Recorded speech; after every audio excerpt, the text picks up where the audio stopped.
When we rest naturally in awareness for short moments, repeated many times, it becomes obvious that all the contents of awareness, whether we judge them as positive, negative, or neutral, are absolutely equal. And the only way we can come to that conclusion is in our own experience. We can't come to it any other way. Perhaps it'll come instantaneously, and perhaps it'll come gradually. Whatever it is, it doesn't matter. Beyond the arena of intellectual speculation entirely is the super completeness of that which already is compassionate and wise. None of these good qualities we seek can be cultivated or developed. We can neutralize certain points of view and try to cultivate good qualities, but the super complete qualities of wisdom and compassion are already present. They're already present in our own awareness, and we recognize their benefits simply in resting in awareness, no matter what appears. No matter what appears. Otherwise, we spend our entire life living on an island of gold and not even recognizing it. Just in that one moment of natural rest, we see everything as it is. Now, with what appears in awareness, we only have 4 choices. So there are really only 4 teachings in terms of what to do about what appears in awareness. One is we can indulge it. So a point of view comes up, say anger, and we can indulge it, and maybe we've made a habit of doing it. So this is what we've learned. We've been taught this somehow. And when we get angry, we indulge it. That's just what we do. It's our thing. The second way to handle what appears is to renounce it or avoid it. So the anger comes up and we renounce it. We go, no, we don't want to have anything to do with that. We're going to avoid it like the plague. So we're just not going to go there, and we're going to steel ourselves and not get angry. The third approach is to replace the negative state with a positive state.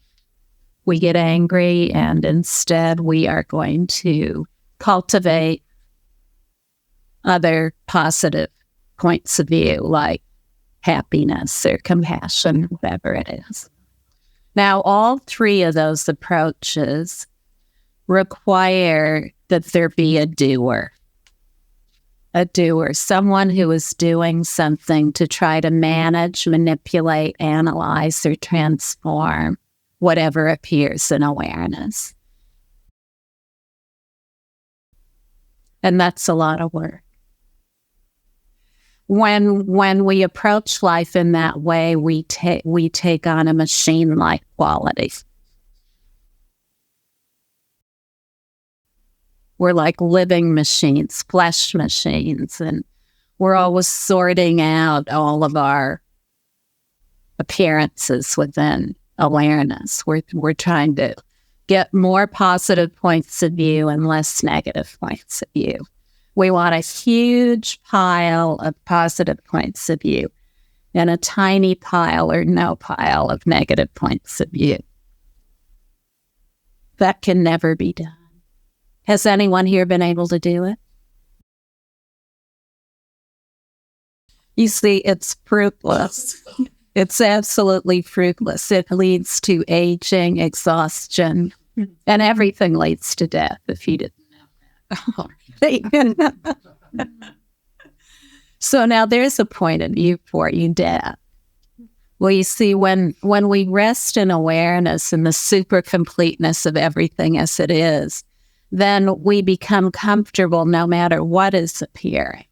We feel an innate well-being, an inherent relaxation, an alertness in all experience, a complete perceptual openness in all experience, no matter what is occurring. And then when we die, we carry that familiarity with awareness to our deathbed. We're able to just completely relax rather than to be confronted with something that could be unspeakably difficult. When we die, we have all kinds of points of view that we've never had before. So any appearances we have in our mind now, the appearances in our mind at death will be unlike anything going on now. Because we're relying on our senses to navigate and on our thoughts and emotions and all these things. But when we die, all of these things shut down one by one. So we're not able to think. So if we've been indulging, renouncing, or replacing the points of view that appear with positive points of view, we don't any longer have the mental energy to do that. We can't rely on those supports. Now, the fourth approach to points of view is what we're talking about here today, and that is from flawless awareness, see all as flawless awareness until all is flawless awareness. All.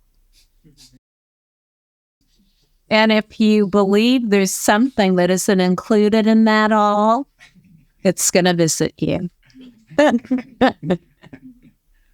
No matter what it is. And the more you rest in awareness, the super completeness of awareness, in the direct encounter with all points of view, the more subtle the points of view will become.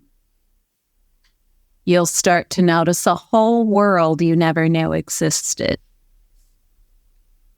And just how much dependence there has been on points of view of all kinds.